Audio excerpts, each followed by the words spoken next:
Hello everyone, in this video I'll show you how to make delectable pasta at home.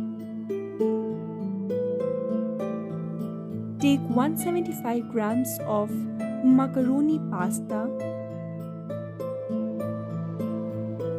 add 3 cups of water and 1 tablespoon of salt and boil for 5 minutes at 210 degrees Celsius.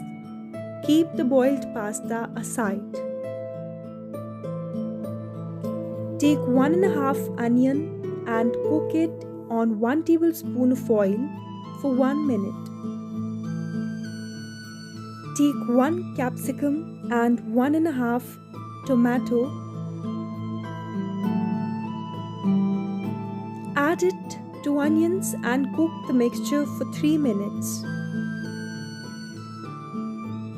Add both mixtures and cook at 150 degrees Celsius.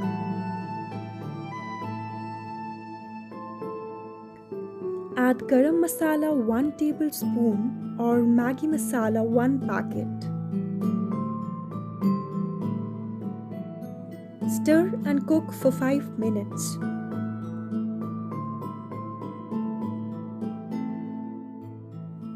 Trust me, it's smelling so good.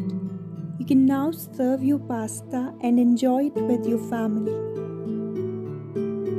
Thanks for watching this video. If you like the video, do like, share and subscribe to our channel Skill Garden.